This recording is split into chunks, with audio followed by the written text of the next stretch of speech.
Have you ever had a gut feeling that didn't make sense in the moment until it was too late to listen to it? Well, I want you to understand that wasn't luck, that wasn't coincidence. It was a deep wisdom inside of your body that was trying to guide you in some sort of way. And that might seem 20 years ago weird and woo-wooey, but science now proves that your gut communicates directly to your brain. It shapes your intuition, it shapes your emotion, and it even shapes your memory. And so in today's episode, I'm gonna show you how to unlock that connection so that you can use it to make better decisions faster and to make sure that all of your decisions are more aligned with what you want in your life. And just so you know, this isn't just about trusting your gut. This is about awakening this superpower that you were born with, but many of us, it just lies dormant within us. And so I'm sure you've heard the phrase to trust your gut, right? It's this, if you get a gut feeling about something, if you'll get a gut feeling about someone, we've all heard it before. But for me, I used to think that trusting my gut was something that was weird and mystical and esoteric and very unscientific approach. And it's you know what? I'm a very analytical person. I like facts and figures and data and numbers. I'm going to use facts and figures and data and numbers to make my decisions, not how I feel about it. And then I got my ass kicked enough by not listening to my gut feeling, not listening to my intuition, where I was maybe I should take a step back. And then I saw all of this recent research in neuroscience that is now showing that the gut feeling that you have isn't theory, it's an actual fact. In fact, they actually call your gut your second brain because there are so many neurons inside of your gut. And so, it turns out that your gut feeling or your intuition may be actually one of the most powerful tools for you to make decisions. And what I actually honestly think is something that you should use. Please use facts and figures and data and analytics if you're trying to make a big business decision, but also take a step back, take a couple deep breaths and be how do I actually feel about this? If you're about to bring on a business partner and it might look like the best person on paper and the data lines up and on paper, it's this is a home run, but something inside of you is I don't know if this is right. You should try to listen to it or at least bring that in as data, right? This is especially true when you're trying to assess situations, but especially other people. We're such a cerebral society that we live in that we're often taught that we should rely solely on our intellect and make rational decisions on things. And, as if our emotions or our instincts, our feelings are unreliable. Feelings cannot be trusted. And so there's a saying that's really important here that says your fears will scream at you, your inspiration will whisper. And so a lot of times when we're trying to make a big life decision, fears are going to scream at you. Your inspiration is going to whisper at you. You've got to listen to that silent voice that's inside of you and just think about it for a second. For instance, when I, back in 2015, decided to start this podcast and decided to grow my coaching business and quit my job and go all in, I had just bought a house. I had a new mortgage. I was absolutely terrified. And I was terrified for months and months and months. And it was my fears were screaming at me. My intuition was just whispering to me. It was there was something deep inside of me that was this makes sense. This is what you're supposed to do. And I was I have to follow this. I have to follow this thing. Hey, to the 65.6% of you who watch my videos but are not subscribed, yes, we see it. And if you've ever learned anything from any of the videos I've put out, please do me a favor, hit that subscribe button. It helps the channel grow and it helps me keep making more content to help you grow as well. So with that, let's go back to the show. Now, if you fast forward over a decade, it's well, that makes a whole lot of sense because now I can see all the fruits of my labor. But back then I was this doesn't make any sense for me to leave a job where I'm really high paid. I've got, benefits. I've got all of this stuff for me to leave and just start a podcast and coaching business when nobody really listened to podcasts in 2015. But now it makes a whole lot of sense because I stopped listening to the screams and I was something inside of me, that inspiration is whispering. Another phrase that people always say is the heart knows what the mind cannot understand. And so sometimes we can't fully comprehend why we feel a certain way about a person or a situation, but the feeling is still important and worthy of our consideration as well. And so there's a lot of research now that shows that our gut feeling, our intuition is actually rooted inside of our physical bodies. And so it's actually called, I'm going to call it the ENS for the rest of this time, but it's the enteric nervous system. It's a network of neurons that are located in the walls of your digestive tract, which FYI, which is another reason why it's so important to eat healthy foods and to not eat a bunch of crap and everything, is because it's in your digestive tract and in your gut. So if you want all of those to work better, the better that you eat, the healthier that you eat, the better that your intuition, all of that's going to work. And so neurologists actually refer to the ENS as the second brain, like I said. And there was a study that was published in the Journal of American Scientists in 1999 by Michael Gershon, who was a professor of anatomy and cell biology at Columbia University at the time, and found out that the gut functions as a separate, independent nervous system from your central nervous system. And your gut has over 500 million neurons. So think about this for a second. Your brain, obviously, we should trust our brain. We should trust our thoughts. We should trust data, facts, and figures. But we've also got this second brain that neurologists call our second brain, which is our gut, which is our intuition, which has over 500 million neurons. And the gut can influence our cognitive function and memory. So our gut can actually influence how our brain functions and our memory as well. And so the gut is this complex system that's capable of influencing both your physiological and your psychological processes. So your physiological, how you feel, your psychological, what's going on in your brain, both of those processes. And so this communication between the ENS and the brain is bidirectional. So what that basically means is that your gut can influence your brain and your brain can influence your gut. And so this is why we often experience physical sensations in our stomach when we're nervous or excited or anxious. You know, when people say, hey, there's butterflies, I'm feeling butterflies. The reason why you're feeling butterflies is because your gut is actually coming online and trying to talk to you in some sort of way. If you get nervous about something, your gut is trying to talk to you in some sort of way. And so your gut doesn't talk to you in words. How does it talk to you? In feelings.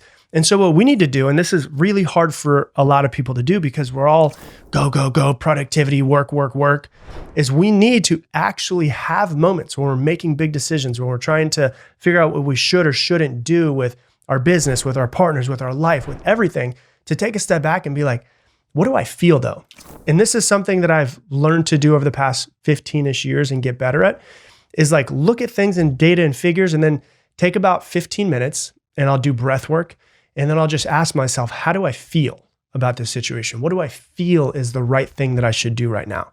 And there's some times where the data and the figures line up with my gut. And there's some times where the data and the figures don't line up with my gut. And this is just my own personal thing, is what I have found over the past 15-ish years or so, is that the more I trust my gut, the better decisions I make and the better my life becomes. And so there have been very great things and opportunities presented to me on paper. And I'm like, how do I feel about this? And I'm like, doesn't feel right. I'm like, okay, if it doesn't feel right, it's an automatic no. And so what's really interesting as well is that the gut is not only connected to just your nervous system and your brain and your physiological and psychological stuff that's going on. It's actually connected to your amygdala as well. And that's the part of your brain that processes fear. And so this part of the brain processes fear, it processes emotions, and it plays a really key role in our fight or flight. The amygdala does. And so this means that our gut feeling is not just a vague sense of unease or uncertainty, but it's actually a physical response to a perceived threat or opportunity. So it's kind of the way I like to see it, and I want you to take this with a grain of salt in the way I say it.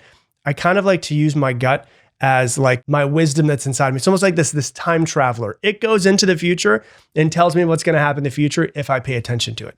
So if it's giving me some sort of fear, it's like, man, it's picking up some sort of perceived threat that I might not 100% be aware of.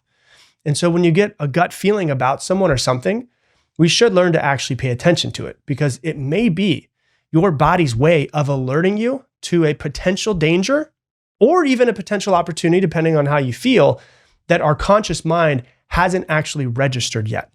And so there's one thing that's really interesting about it. And so we look at ourselves as humans as, I have the skin that's on me, and all of my feelings and all of my thoughts and everything are contained within my physical skin. Inside of the body, my thoughts, my feelings, emotions, all of those things are contained within me.